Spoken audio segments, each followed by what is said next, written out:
morning, good evening, good afternoon, wherever you are on this Gooner planet of ours.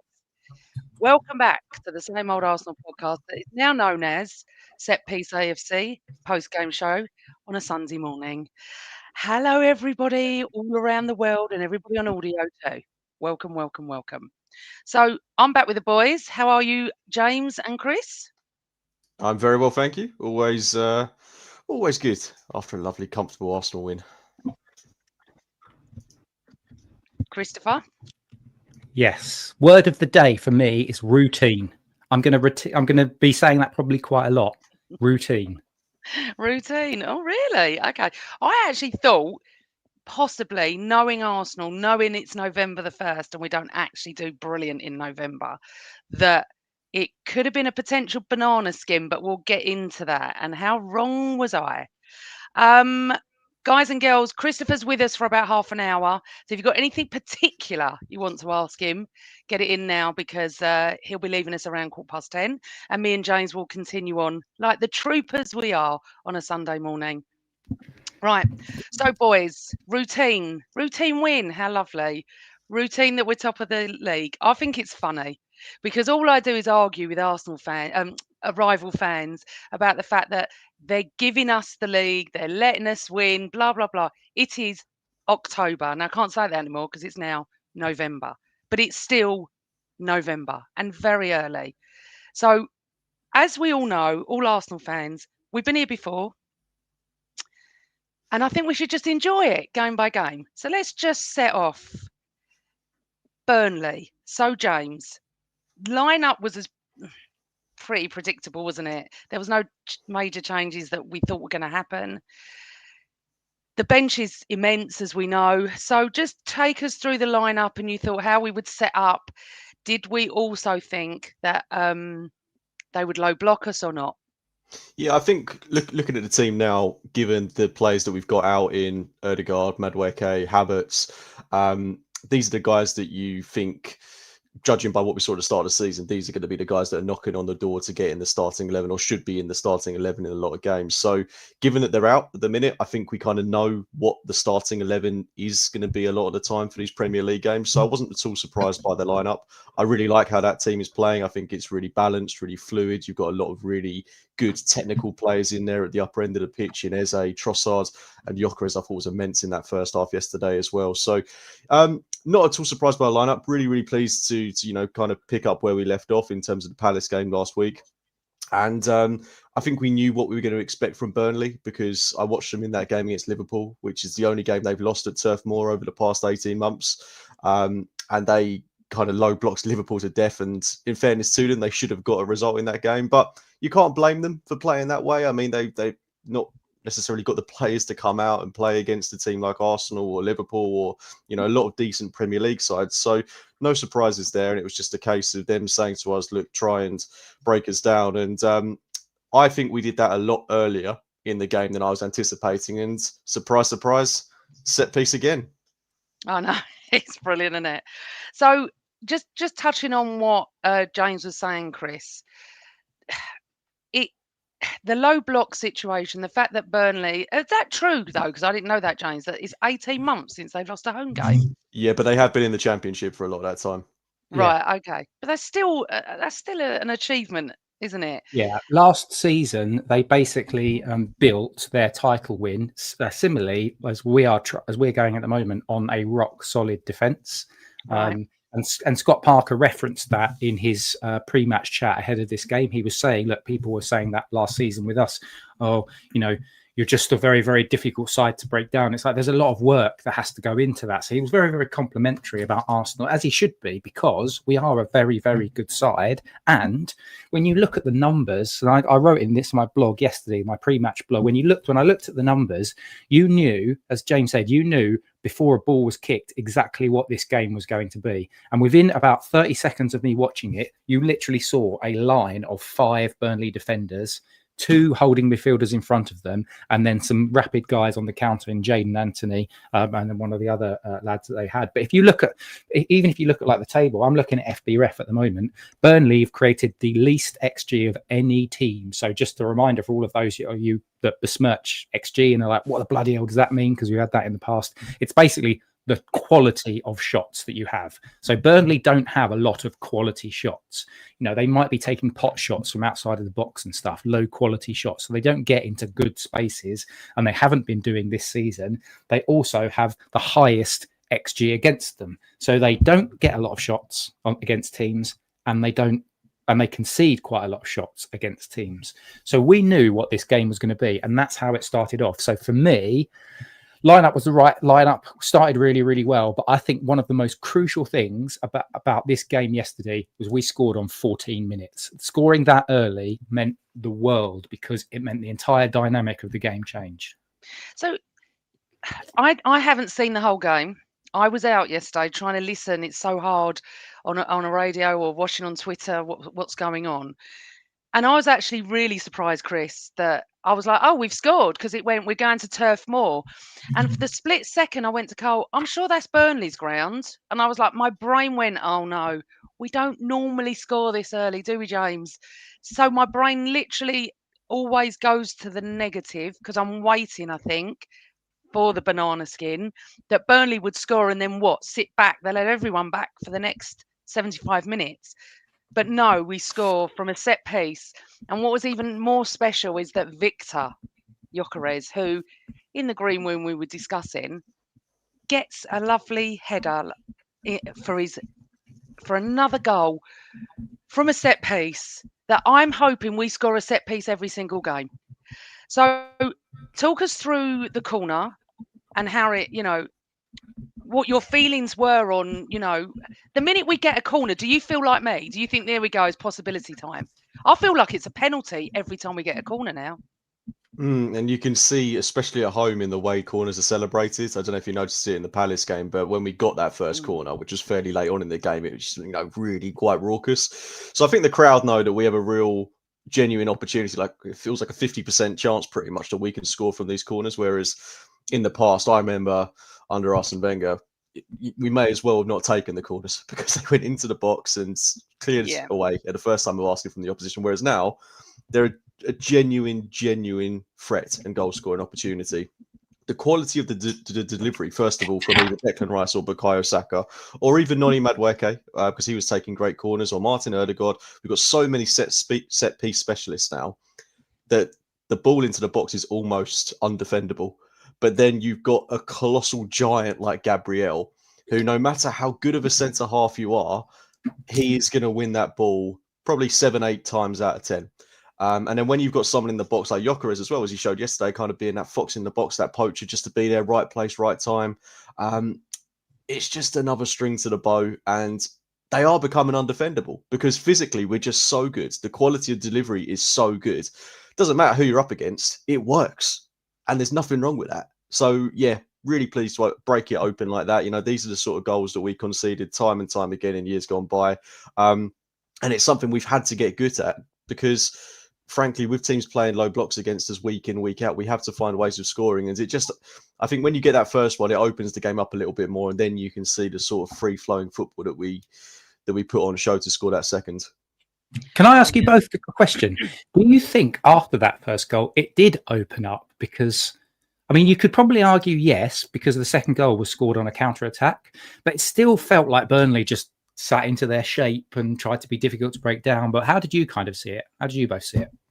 I didn't think Burnley, even at 2 or 3-0, would really break their shape. Because, they're not a team that's going to get humiliated. They are really well structured. Scott Parker, I think, is a very decent manager. He's got that team really, really well drilled. And I think he's doing a really good job with what is quite a limited squad in terms of quality and depth. So I didn't think they were going to break their principles, no matter what the score is. A point from this game for Burnley is a fantastic result. So I think that they just had to play to what their kind of culture dictates. So, yeah, I wasn't surprised by that at all. But, that second goal was kind of indicative of them just pushing up a little bit too much. And then you can that is just a shining example of what we can do when we have the tiniest bit of space and time.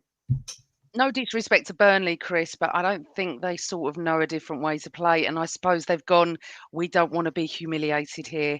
It's like, I'm not comparing us. So, any Liverpool fans that are listening to this, but in the 80s, when Liverpool came to town, you were just desperate not to get humiliated. And I think it's becoming that point where if they low block us and we get a corner, you can feel the tension. I've never ever felt like this about corners or free kicks in my life. Literally sitting there going, oh, possibility, as you've said, during the Wenger era, we were a corner. We very rarely scored from. In the George Graham era, it would be Steve Bold flicking it on to maybe Tony Adams. Occasionally, it wasn't something that happened every single week. This is happening every single week. And the thing what's pissing off rival fans is the fact that we are so good at it. No one can touch us on this. No one. No one's got this feeling of, I can't imagine Spurs fans sitting there, they get a corner and they're like, this is a chance. As I said, to me, it compares to, I feel more excited when I get a corner because of a penalty, there's more pressure. But listen, at the end of the day, Burnley tried their best. We were just on it yesterday. And as I said, I haven't watched the whole game. However, I had friends that were there. They've all said to me it was all us first half, and Gyökeres had his best game in an Arsenal shirt. Yep. Obviously, there was confusion at half time as to why he was substituted, because I heard he got an elbow in the face, but then he was sitting on the bench and he didn't have anything on his face. And then obviously it's come out later that it's muscular.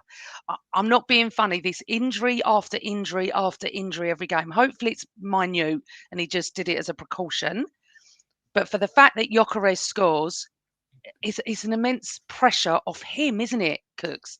Just on the injury, I think if we were playing many other sides and we needed to score more than one goal, if we felt like we couldn't hold on to a 1-0 lead, I think Gyökeres would have played on to be. So I don't think the injury is anything.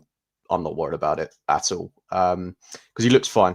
He looked fine when he was coming off. I'm not reading into that at all. I think he'll be back for the Slavia Prague game. But I just think it's a case of we were so comfortable. We were like, yeah, we'll, and I'm saying this with no disrespect, but our back seven, David Raya all the way up to Martin Zubimendi, that back line, that midfield, that goalkeeper is not conceding to Burnley, with all due respect. But see, this is funny though, because I still feel like it's going to be one of those games where you're going to go we're only 1-0 up. So for you to feel that confident at half time, I'm never confident at 1-0, not majorly confident at 2, because I think I'm just so ingrained with how Arsenal have done over the years with the late goal and then there's pressure, because Burnley did put a little bit of pressure on in the second half. Absolutely. But Chris, that leads me in nicely, Cooks, to what I wanted to actually talk about. So we talk about Gabriel and Saliba constantly as being an immense pairing. We talk about David Raya, who's become like a sweeper keeper, and he don't ever actually stand near his goal. He's become like a back five player. But what I've noticed is Timber and Calafiori, and Match of the Day picked this up last night. I don't know if you two have seen this, but Alan Shearer was absolutely raving. I want to say something about Alan Shearer, actually. He's become the only pundit that actually gives us praise. I actually tweeted him and he actually tweeted me back to say, it's fair, criticise us when we deserve it, but praise us when we deserve it too. And he has been. And he was raving, honestly, Chris, I don't know if you two have seen this, about Timber and Calafiori's stats. We know about Timber. We've been talking about Timber for the last few weeks. I've really noticed how he's come on and he's become immense. But Calafiori as well, Chris. Talk me through what those two bring. Our defence is becoming how I see it in the 80s with the 1-0 to the George Graham era. Yeah, well, it's a different iteration, clearly, from a tactical point of view, because you don't have fullbacks. Those fullbacks from the 80s and 90s were overlapping, whereas what ours do, I mean, Timber does overlap, and he's really improved. I've been really impressed with his performance in the final third in what he's doing. But unlike when we had Ben White in form, and what he would do is he would overlap Saka to create space so that Saka could either come inside or he could feed him so that Ben White puts it in. Most of the time, in my head, I feel like most of the time a Jurriën Timber run or a Calafiori run is actually on the internals. So you see them in that kind of left and right sort of pocket, just behind the D. So if you imagine the opposition D, and then you've got about 5 yards to the left of that and back, and 5 yards to the left of that and back, they tend to occupy those spaces. And I think that's what Shearer was getting at yesterday. And I agree. And we've seen it all season. By occupying those spaces, what happens is that you end up with, if you've got a team that are just playing a flat back five, you've got these guys drifted into that spot, those half spaces in between the midfield and the defence. And it means they don't know whether to pick up. So the two holding midfielders, do they then split and go after the two fullbacks who have occupied these, frankly, weird positions, if you think about a traditionalist kind of view as to what a fullback is? So they kind of do this hybrid-y left wing, left eight, sort of left and right eight position. And I think that's allowing us space for the likes of Eze. I thought Eze was brilliant yesterday as well, because he was drifting into space. He was on the ball. I thought he had one of his better games as well. And I think that's enabling us to come up against those low blocks. There's still frustration. We still play the ball slowly at times because it's just difficult to break down these low blocks. But a key component part as to how we do that is our fullbacks. Anything to add to that, Cooks? No, I mean, Chris has hit the nail on the head in every way, shape or form there.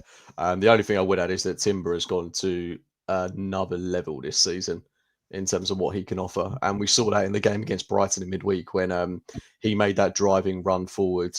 I mean, he reminds me so much of Lewis Skelly as well. I think they've got very similar traits. I really hope that Lewis Skelly can develop into a player that's at the level of Jurriën Timber. But what he is, he's an animal for us right now. He for me, is the best right back in Europe. I know it's a bold claim, but I don't think of anyone that's better than him. And also, Harry's come back from that major injury on day one to play like this, because sometimes it does affect players and they're just not the same. He's actually filling all the potential plus. And also, it was quite interesting, wasn't it? At the beginning of the season, when Skelly wasn't playing and it was Calafiori every game, I started to think, well, what's Skelly done wrong? You know, he was brilliant, wasn't he, for last season? Now I can see I should never even think what our master is doing, because he knows.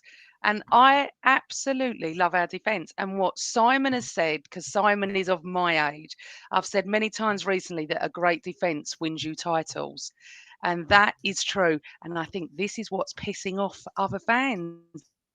Can I jump in? So, Chris, I jump in just for a second? Yeah, because you were talking about corners, and I didn't get a chance just to the boiled piss from corners from rival fans and pundits and the likes of Jeff Stelling is absolutely amazing. I am thoroughly loving that this is their kind of mentality. But do you know what? Everyone that's kind of got an eye on the game, like your managers, like people within the game, they just see it as this is just a different tactical innovation. It's not boring. It's actually quite interesting because it means there's different ways to unlock the game. Somebody also said online, what's really, really interesting is that how do you get corners? You get corners through open play activity breaking down. We don't just boot the ball into a corner and hope that somebody knocks it out. So it just makes me chuckle, the boiled piss, and I am loving it, and I'll have it all day of the week. Thanks.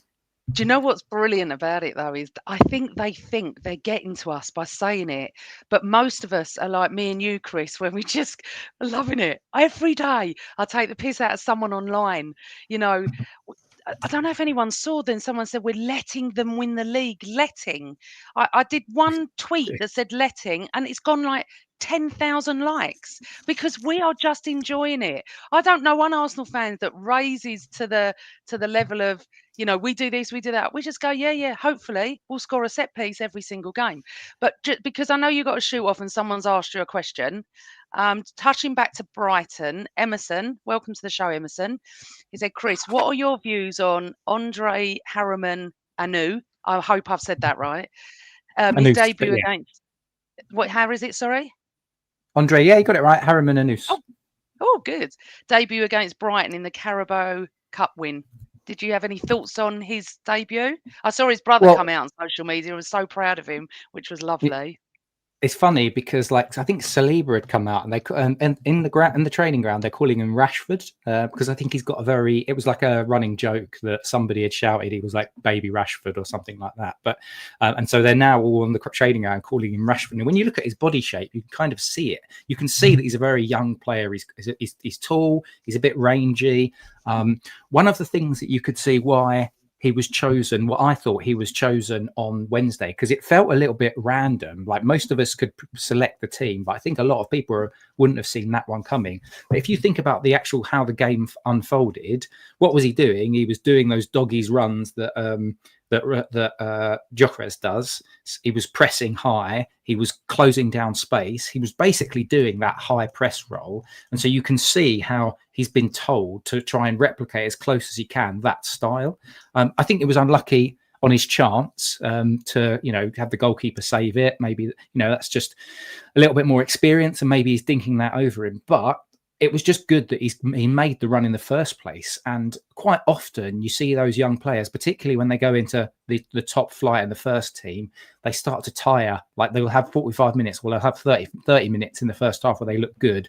But when they come out in the second half, they start to tire. So the fact that he was making that run, I think on like 75 minutes, I think was really, really positive. Is he going to get tons of games this season? I don't think so, because I think we're now getting into the League Cup part of the season where we're playing Crystal Palace, which is a Premier League team, in the next round. And then after that, if we get through that, it's the semi-final. So I don't think he's going to get many chances because we're not going to play lower league teams in the League Cup anymore. Whether or not he comes out, if we get an FA Cup team against a Farnborough or an Exeter or somewhere like that in the third round, then maybe he gets a shot. But I don't think he's going to have tons of football. But I think it's a really, really positive. It's lovely, isn't it? It's so nice to see Cooks that the younger players are coming through and they get to play with the big boys as well. And there will be those games. You're right, Chris. Depends who we get in the FA Cup. Didn't we get Liverpool first round last year? We've had some horrors in the last 3 or 4 years. Yeah. So I'm hoping that's answered your question. Actually, Anu went with it. Video is hilarious. Apparently, he was mistaken, Guna 1973, for Rashford's younger brother. So you were right on that. Right. Okay. So talking about we were just talking about the defence and stuff like that before we interrupted. They do win you titles. If we can keep them injury free, sorry, my brain just went then. If we can keep them injury free, Cooks, it's the most important part of the team. Then we're going to go into midfield. And I want to touch on Declan Rice yesterday. Talk about captain-esque. Talk about immense. He's just got everything, isn't it? He is the complete midfielder. He is the midfielder we've needed for years.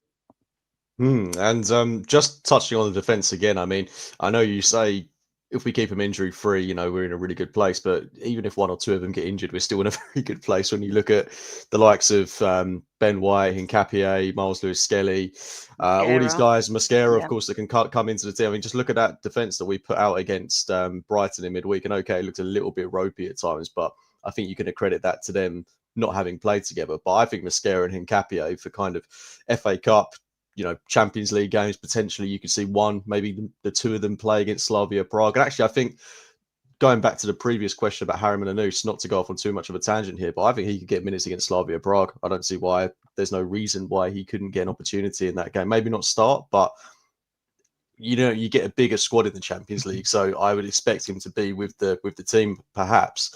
But Declan Rice, I mean, what can you say about him that you don't already know? I feel like we wax lyrical about him at some point in every single season.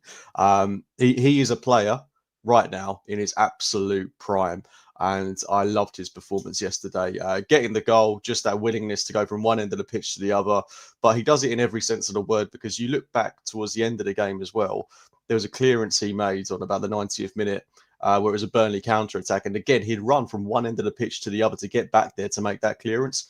And if we, have a really good defensive record this season, which I'm sure we will, he's going to play a massive part of that, because, okay, the defense is great, but him being that kind of midfield anchor, maestro, whatever you want to call him, he's an all-round brilliant central midfielder. He's not a defensive midfielder. I wouldn't call him an attacking midfielder, just a nice central midfielder who's so good at every aspect of the game. I love him, and it's a real shame that he's not Arsenal captain because he's got all the credentials to be. But I mean, he's a captain without an armband, isn't Yeah. he? Yeah. So, Chris, I know you got to go in a few minutes. Finish off Rice, talk about the goal, and then you can go. We'll let you go. Well, I think he's a complete. He is to echo Cookie's point. I think you describe him as the complete midfielder. He is that kind of. He is the Freddie Flintoff, to quote a cricket sort of analogy, because Freddie Flintoff could do everything. He could bowl, he could bat. You know, he's a good fielder. Like Rice can do everything, but he's such a Rolls Royce player.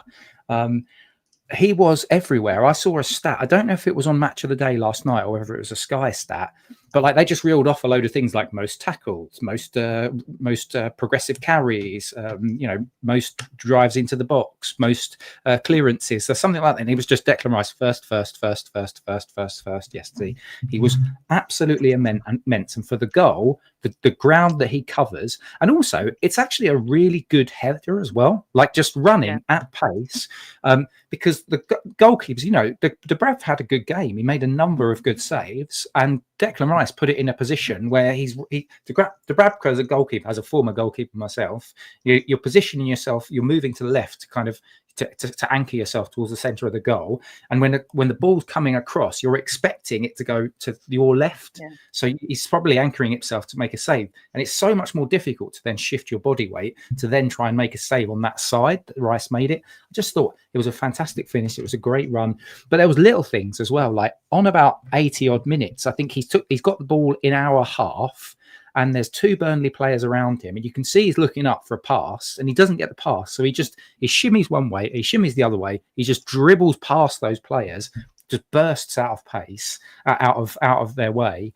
I think that's one of his superpowers, like his ability to carry the ball and late on in games and be able to just find that extra burst. That is so valuable to us.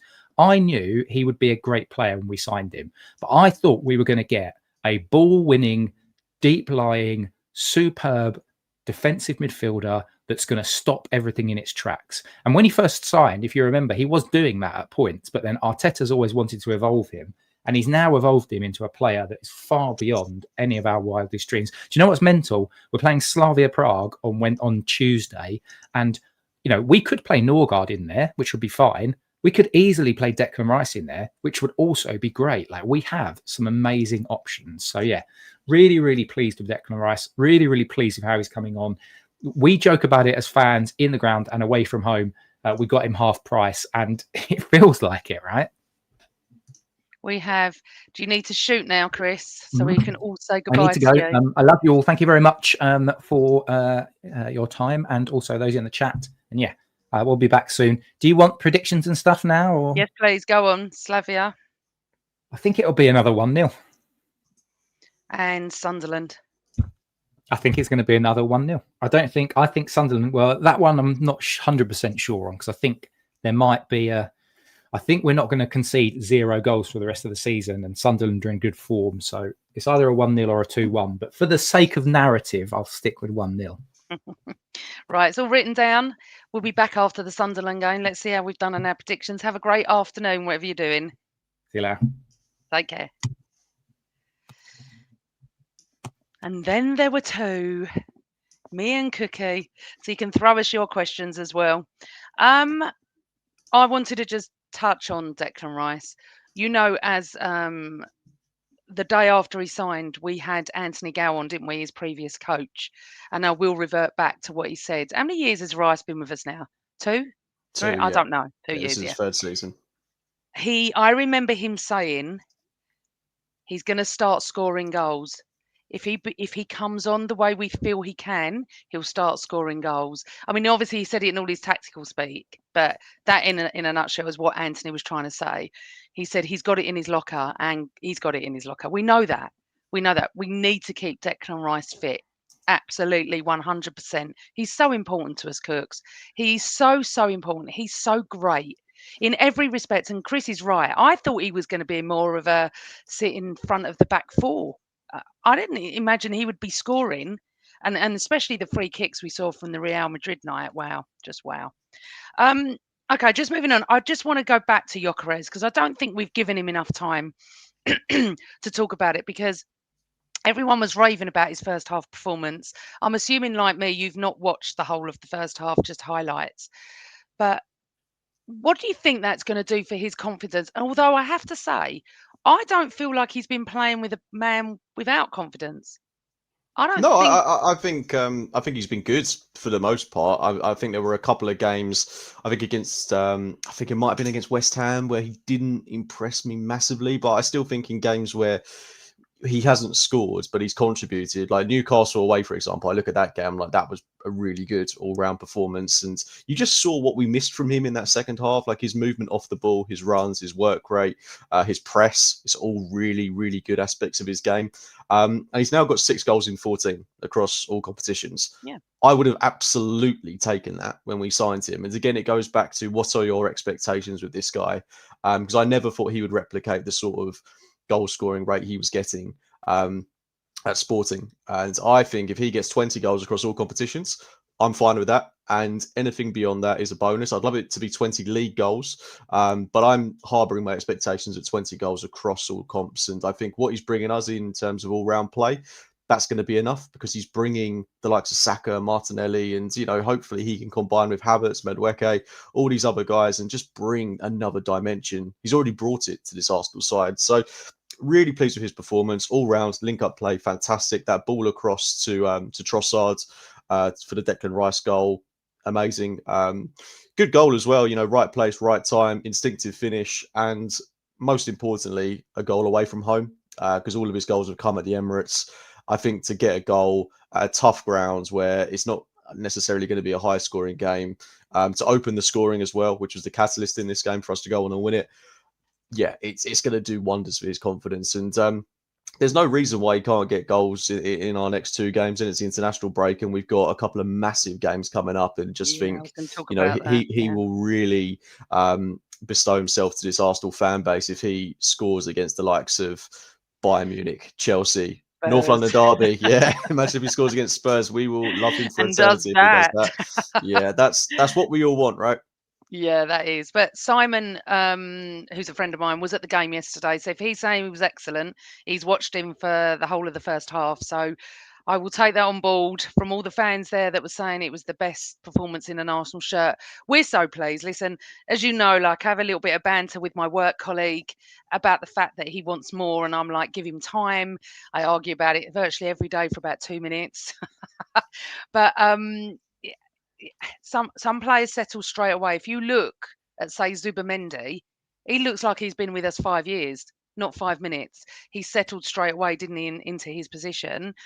Gyökeres is just taking a little bit more time in a different way, but I think I love him. I love watching him off the ball. I think what he does for us off the ball, which is what Arteta was alluding to last week. If Arteta's not worried, I'm not worried. I haven't been worried anyway. You have to give people time. Global Gooner saying he will only get better as the season goes on. Totally agree. Karen saying that's why I wanted Gyökeres badly. Listen, let there be outside speak. We don't care. We're not even interested in that. No shots against us. I think there's one about Palace or something. They've classed it as one shot for the last 6 weeks or 6 games or something. I don't know. I don't even know where we go with that, Cooks. How well we're doing that no one can shoot on target against us. I mean, I've never heard anything like it, that in a game, no one can get a shot on target against us. Just proves how well our midfield and our defence are doing. Yeah, but it's also how much these players want it. I think that plays a massive part in it. And okay, you can have all the technical and defensive ability in the world, but you've also got to really want that clean sheet. And it's really easy in games like yesterday, for example. We could have conceded in the dying stage of the game. Burnley could have had a consolation, and you move on to the next. But this side really wants to keep those clean sheets. Just look at how quickly they got back. I think there was a corner we had towards the end of the game. Burnley cleared it. They started a quick counter-attack. But all of our players were getting back so quickly to defend that goal, to keep that clean sheet. Just because I think it breeds such a good mentality within the squad that we can do it. You know, we've got the ability, we've got the drive, the passion, the hunger to not let the opposition have a sniff at our goal. Yeah. And yeah, it's a massive credit to this Arsenal team. And I've got so much faith in the defence. whoever starts, really. Obviously, I think our strongest back four is the one that's playing week in, week out in the Premier League. But I think as a unit, they're so well drilled. Like I put a tongue-in-cheek tweet, well, it was very tongue-in-cheek tweet out after the Brighton game that Arteta would have, back two of Mustafi and Squillaci keeping clean sheets. And I honestly believe he would get a hell of a lot more out of those players than, say, Arsene Wenger would in a defensive capability. Because yes, it is down to the players. They are exceptionally good players, but it's also down to how well they're being coached. And you can't underestimate that. The structure, the game plan we've got, it's second to none. I think it's truly the best in football at the minute. And also, when would we ever be able to say that Saka didn't have a great game, yet we won 2-0? I've been reading that he wasn't at his best yesterday, and yet it doesn't matter, which is so fabulous. So just want to touch on something that we were just saying. So he's not getting shots on target because teams are coming to low block. So they're not getting the chance to, even when they do have one odd chance to go through, because no one wants to play against us. So with that in mind, and another question I'm just going to bring up now, Simon said, will Spurs be the first team to come to the Emirates and not play a low block? So far, 5 games, 5 low blocks.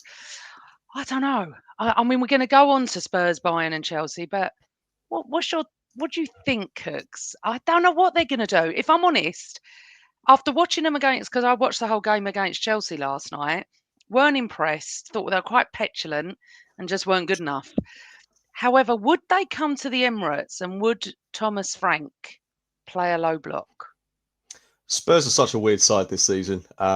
They seem to have a terrible result one week and then a good result the next week. They are the epitome of inconsistency. But if you look at what some of their fans are saying on social media, they seem to think it's more bad than good, which I don't think should come as a massive surprise given how poor they were in the league last season. I mean, this is a team that needs a hell of a lot of work, and you got to say they're not in an absolutely horrendous position in the table. No. But I think they had a good start to the season. It's now starting to level out, and if you look at that game yesterday, they were awful. Genuinely awful. I don't think Chelsea even had to play particularly well to win that game. I think Chelsea are very similarly to Spurs. I think they're very inconsistent. I don't think they're an amazing team just yet. But Spurs got booed off the pitch yesterday. They barely created anything. I don't think their attack. It doesn't worry me. I don't want to sound too arrogant going into that game, but I just really I haven't seen anything from the likes of Javi Simmons, Kolo Muani. Anyone really, I'd be a little bit more concerned if they had a fit Kulusevski, but I mean, he's out for a while. So I don't see any real threat. I mean, I'm saying this, hopefully it doesn't come back to bite me, but there's nothing that worries me particularly about that Spurs side. I think if they come out and play against us, we'll win that game comfortably. I'm trying really hard not to sound too arrogant here, but I just don't see anything from that Spurs side that makes me think we're going to lose against them or draw against them. I think we will. I hope we will comfortably beat them. I don't think they'll play a low block, but I think they'll play a tactical game. I mean, Thomas Frank is a clever manager. I think he will know that if you come out and play against us, you'll get picked off. So I think they'll play on the counter. Whether that means they play a low block, I'm not sure. Maybe they'll play a mid block. We'll see.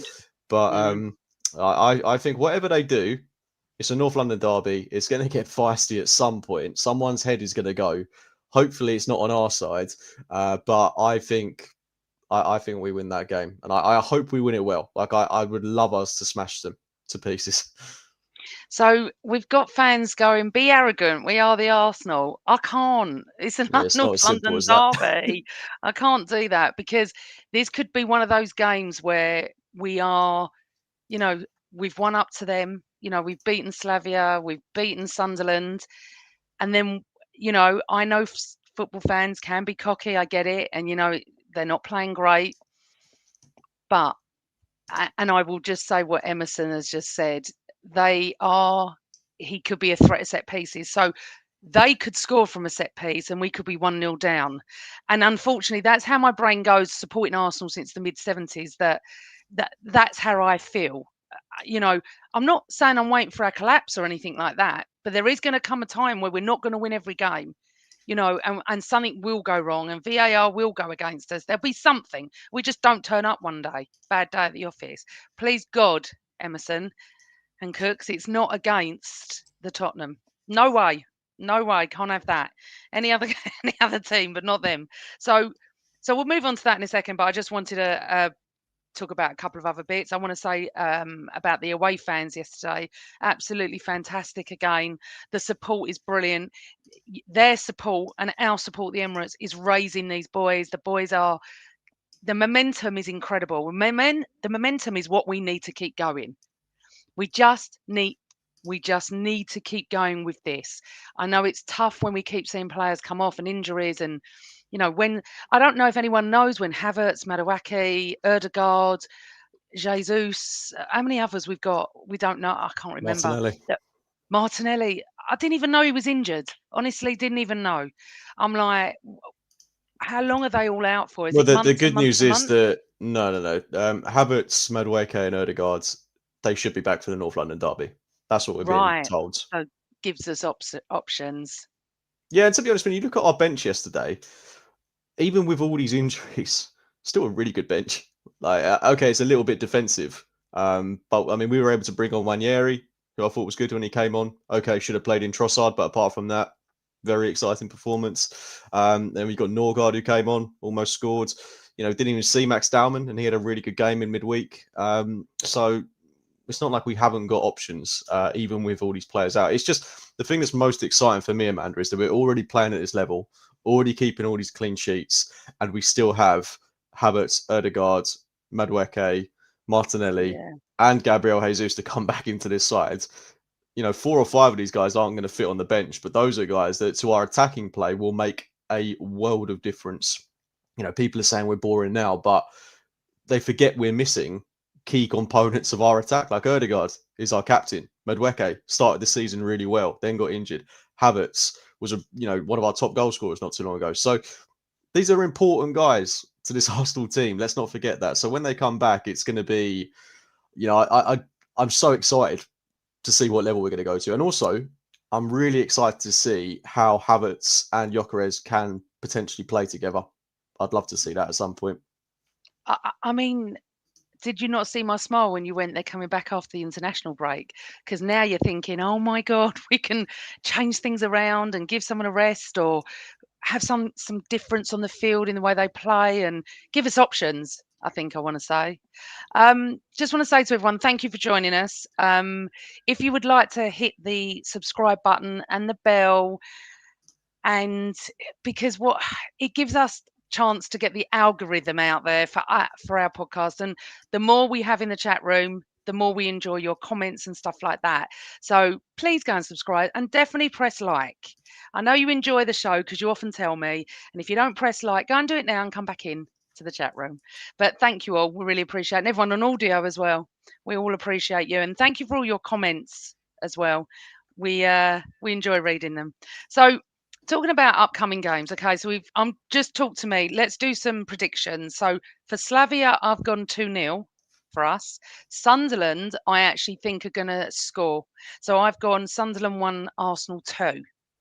What's yours? And what's your predictions in the chat room, people? Tell me and I'll put them up. Oh, and thanks, Karen. Slavia Prague. I think we're going to rotate in this game. I don't think it's going to be quite as intense as it was against Brighton, where we rotated 10 players, but I do expect maybe 5 changes, maybe a couple across the back line because we've got the players to do it and still be relatively comfortable. But I'd like to see Wanyeri start. Zubamendi's obviously out, so Norgard, I assume, will come in, or Marino will come in.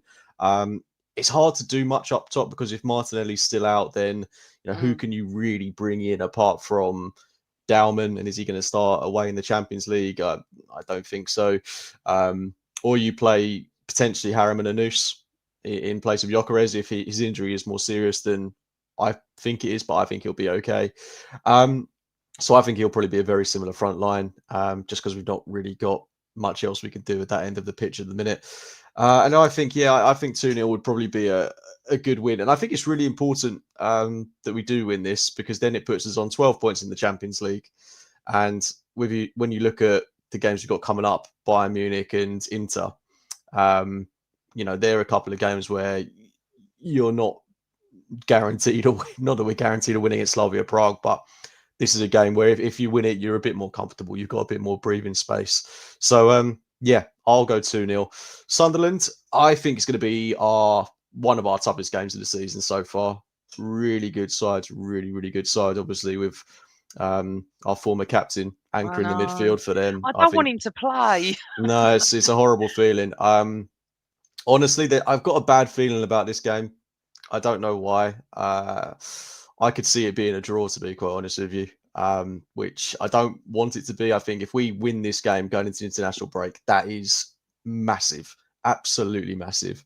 But I am going to err on the side of caution. Don't think it'll be anywhere near as comfortable as it was against Burnley. I wouldn't be surprised if we did concede. They've got really good attacking players. But I'm going to go 1-0. I think we'll win it 1-0. What, Sunderland away?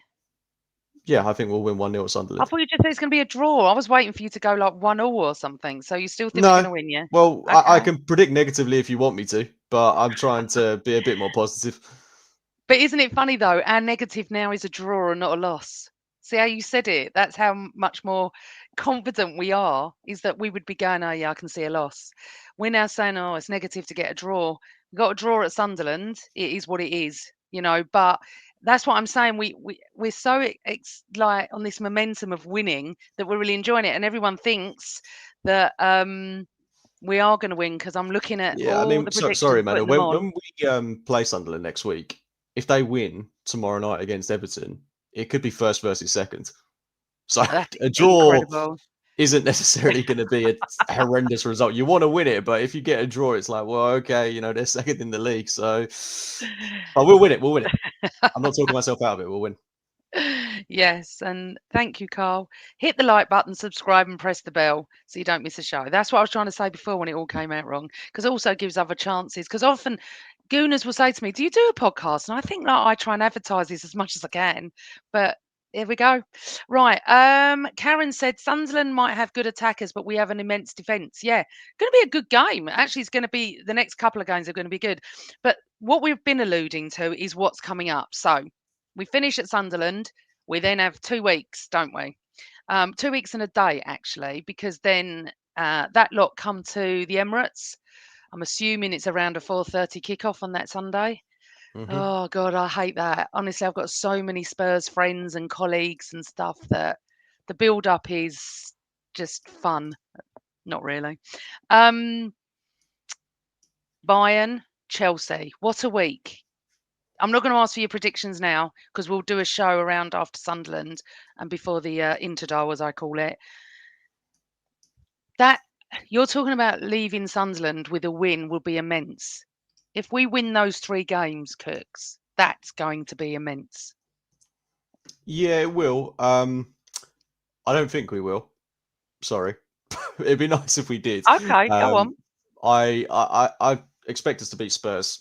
But let's look at it this way: if we beat Sunderland, beat Spurs, and you go into the Chelsea game, and at that point we could have a really good lead at the top of the table. From what I've seen of Chelsea, I think we are more than capable of beating them. But it is at Stamford Bridge. They're not a terrible side. If you get a draw in that game, it's not the end of the world. But that's with the caveat that, you know, you've beaten Sunderland, you've beaten Spurs going into it. So that's one scenario where it could play out, and I would be okay with a draw in that way of thinking. Bayern Munich, I mean, they're going to be a serious test for us because they are just unstoppable this season. They're winning every single game in the Bundesliga. They're scoring tons of goals. Kane is a man possessed at the minute, and you know he's obviously going to get a penalty against us at some point in that game. So I think that could be a really exciting game because they're not going to low blockers, are they? They're going to come out. They're going to play football. That could be like a 2-2 or something like that. That could be a really exciting game. Draw against them, given this Champions League format, fine with that as well. So, I mean, we could have a week where we beat Spurs, draw against Bayern, draw against Chelsea, and I'll be pretty okay with that, to be quite honest with you. Yeah, I take each game as it comes, because I remember 2-3 years ago when we were on an amazing run. No one expected it, and we challenging City. Do you remember? I was just loving it because I didn't expect anything, and we took it right to the end. Very disappointed we didn't win the league, but it was what it was. I think now I'm just enjoying each game, and what when the players come back that have been injured, the choices that we're going to have is going to be really, really exciting to see. Harry's going to manage everybody as well. He's got to manage them all, especially if they all become fit. I mean, I'm looking forward to seeing Madueke back. But what I would like to say, we've mentioned everyone in the team except Trossard. Trossard sort of gets a bad rap, sorry, doesn't he? Sometimes, Cooks, but dependable, getting better. I think he's improving on the beginning of the season. What's your thoughts on Trossard? And then we're going to go to your questions. So get your questions in. The thing with Trossard is I know that he's always got that really good output, and we saw it again yesterday. Yeah. He got an assist for the goal. Last season, he could do that, but he would still really frustrate me in the game. Like, he would be giving the ball away, running into danger, just not affecting the game in any way, shape, or form. And I'd be like, okay, but you've got a goal, you've got an assist, so we'll brush over that slightly. I'm not feeling that this season with Trossard. I feel like he's offering a lot, and I think his role has changed slightly because he's coming in a lot more. Like, he's almost coming in and playing as a left winger, midfielder, hybrid, and he's a lot more involved in the game. Technically, I think he's one of our best players in an attacking sense. I just think his intelligence on the ball, his delivery, his finishing, his way of squirming out of danger, his movement on and off the ball, I just think he's excellent.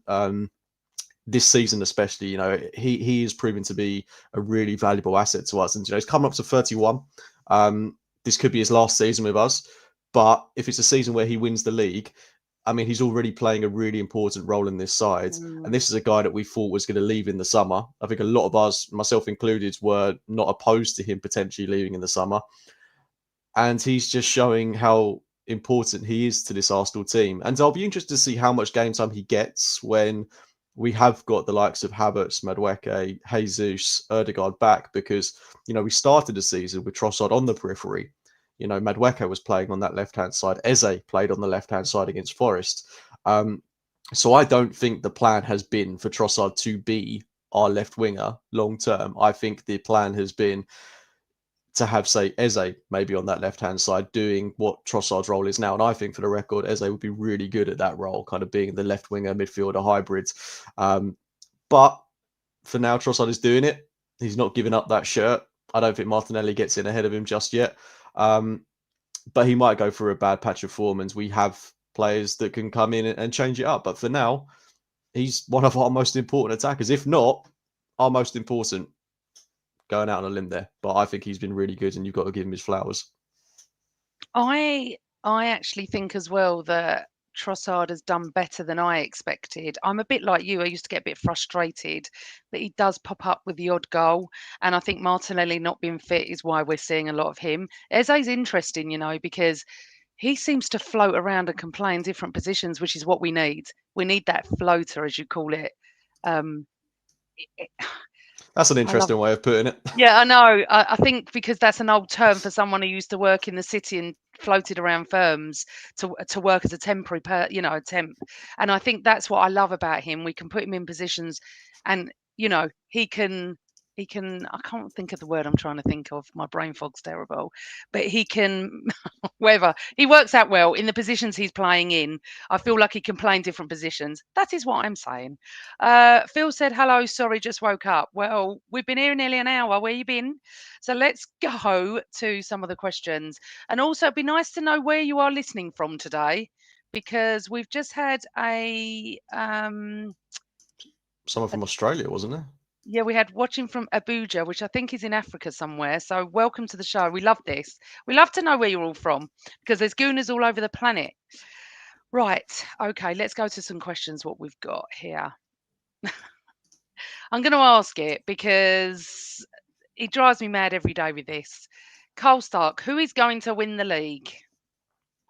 You know what? For the first time this season, I probably have surrendered to the feeling that we will actually win it. I just don't see a team better than us. And I know this can so quickly change, but I think everything we've been building towards over the past few years. Okay, we've had the 3 successive second places. I just think we are complete now. I think every player we've got more or less is in their pomp.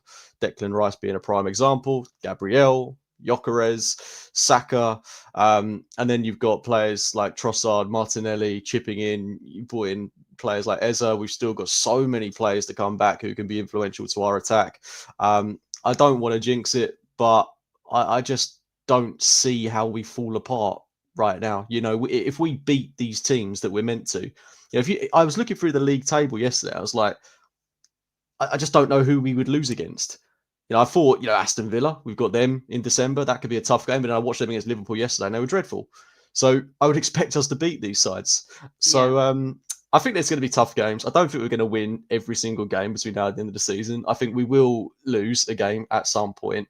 But I think so long as we beat the teams we're meant to, I think we'll be fine. And I do think we'll do it. Patsy Brady, Arsenal for sure, expecting multiple trophies this season. Listen, it's November. As I say to everybody that's giving me grief or going the other way and saying we're going to win everything, let's talk in April. Let's just talk in April. It's a long way to go yet. I'm just putting some people up of where they're listening from. We had Bangkok, Ireland, Oxford, Norfolk, all over the place, which is lovely. So let's go to our next question. I'm not answering that, by the way. Right. Okay. Another one from Carl. Does a fit Jesus have a place going forward, or is he a transfer list candidate when fit? I don't see him being sold in January. I do think he's got something different to offer, but I'm a bit hesitant to go too far in on the Gabriel Jesus is going to be a big player for us in the second half of the season because he's coming back from a long-term injury. We don't know what player he's going to be. I'm sure he'll be fit, firing, ready to go. And okay, he was good before he got injured last season. You know, he scored, 5 goals or something against Crystal Palace. But there were times last season, and even the season before that, where I just thought this guy, I'm not entirely convinced by what he's got to offer us. He was a bit Trossardy in the way he frustrated me at times. But I think, you know, whilst we've got him, you know, he's got something different to offer. But I wouldn't be surprised if he's one of these guys that isn't making the matchday squads because we've got too many players that are available. You know, I wouldn't have him above Havertz, for example. I wouldn't have him above Madueke. But, you know, for Champions League games, second half of the season, FA Cup, to have him as an option, no problem whatsoever. But then in the summer, I would probably look to move him on at that point.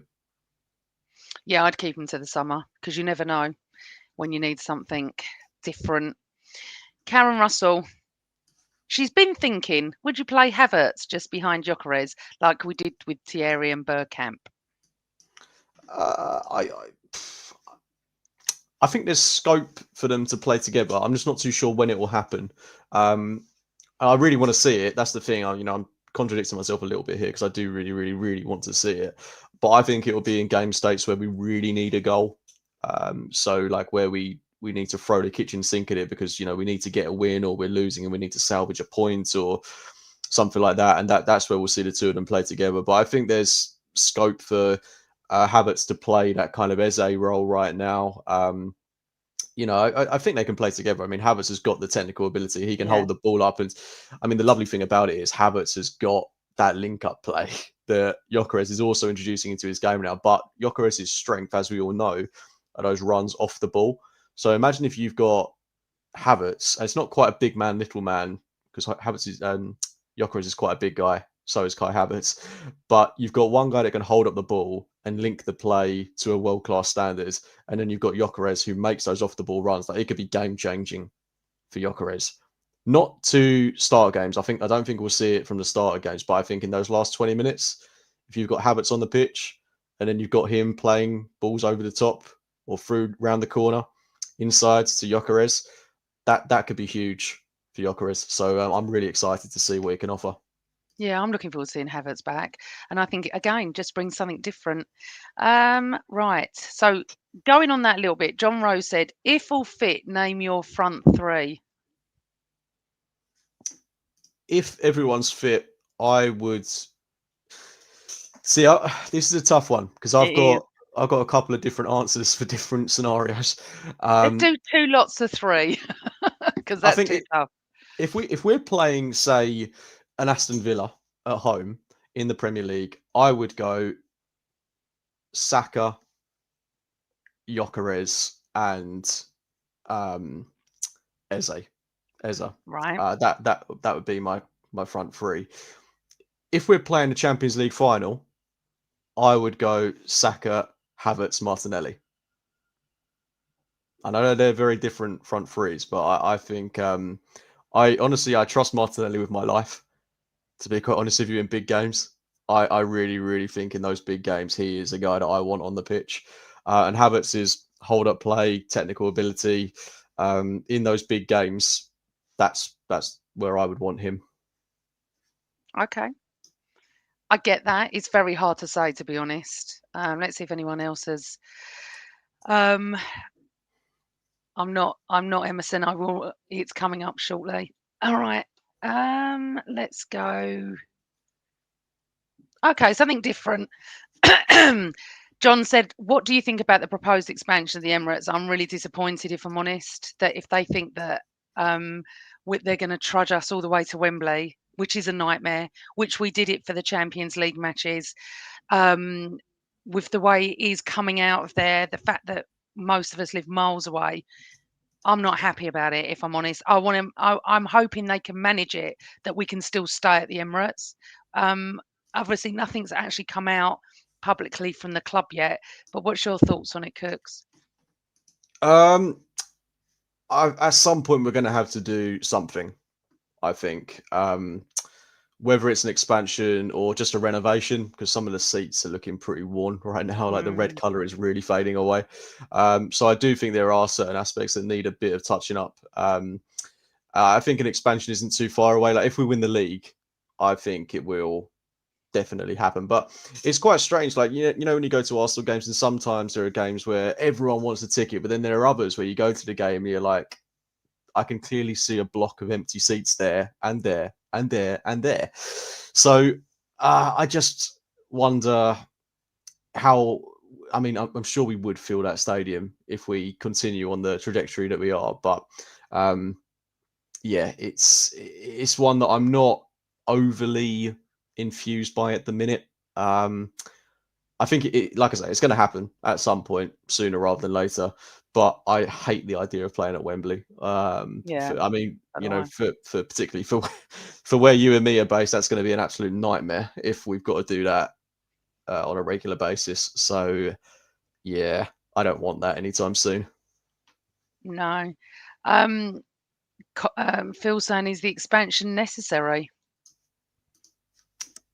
If we win the league, yeah, I think it will be.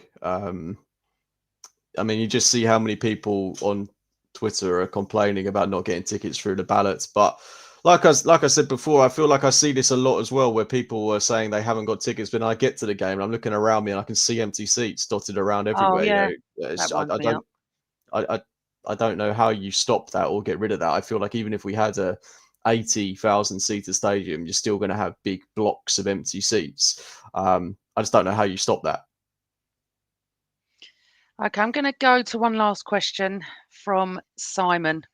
Interesting. I watched Liverpool last night. Who in their starting lineup gets into our team? When you ask questions like that, you then realise just how strong we are. And I've read that a few seconds ago, and I'm like, I'm trying to think.